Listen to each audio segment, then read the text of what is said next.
When I started with running, I did almost everything wrong. I ran too fast, I ignored my nutrition, and I didn't follow a plan. If I could go back to day one, then these are the 6 mistakes that I would avoid. Starting with the lie, faster is better. My name is Caroline, and on this channel Run Letters, I talk all about running gear, gadgets and events. So if you're interested in that, then make sure to hit subscribe. But in today's video, we're going to do something a little bit different.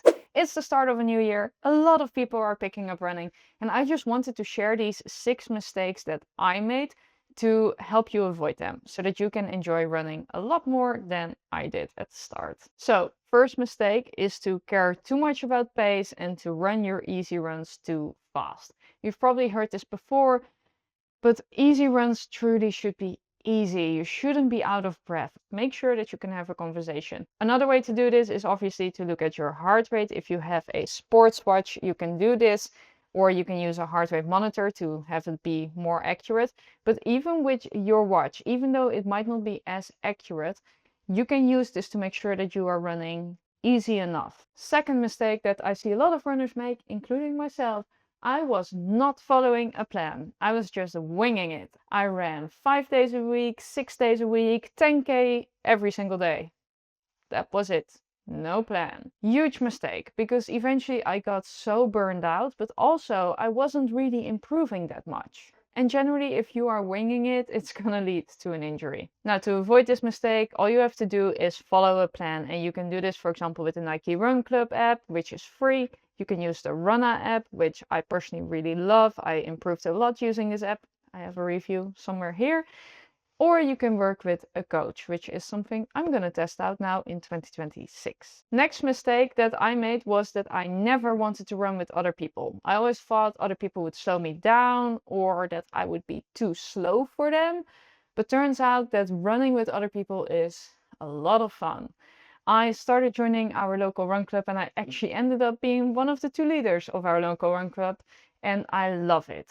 But if you don't have a local run club that you can run with, or maybe you do, but you are looking for even more community, you can join the Run Letters Run Club. Link in the description. It's free. It's our global run club, and I aim to just help everybody to enjoy running more. Fourth mistake that I made was to not fuel well or at all.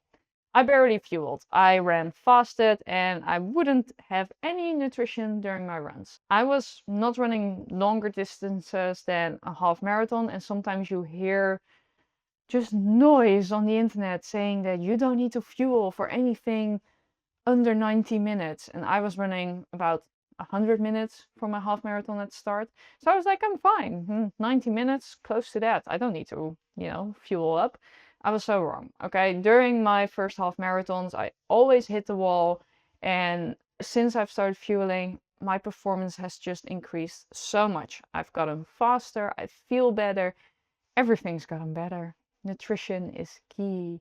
Fifth mistake I made was to not invest in the right gear. I was really cheap when it came to running. So I bought everything off of Amazon, Temu, except for my shoes, but even there I just went for kind of like the cheapest pair I could find. None of those things lasted very long. My shoes weren't right for me anymore after about 3 months, and everything else was just really crappy and ended up falling apart.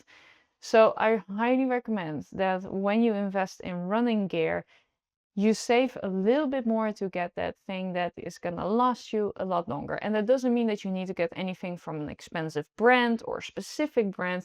Just get something that has good reviews and that is built to last. And then last but not least, my sixth mistake was to obsess over the numbers.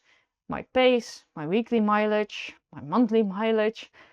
Numbers, numbers, numbers, numbers. Always hitting a specific number. Never ending a run at 0.8, 2.8. No, no, no. We can make that 3. Stop it. It doesn't matter. Your body doesn't think in numbers. You are not going to run worse because you didn't hit the last 300 meters or 500 feet on your run. Don't obsess. Obsessing makes running less fun, less sustainable, and less everything. The numbers are not that important. What is important is the way that you go through your plan. You should overall see an improvement in your pace, or you should see your heart rate come down. There's a lot of different ways to look at your training and at your progression, and it's not always the same.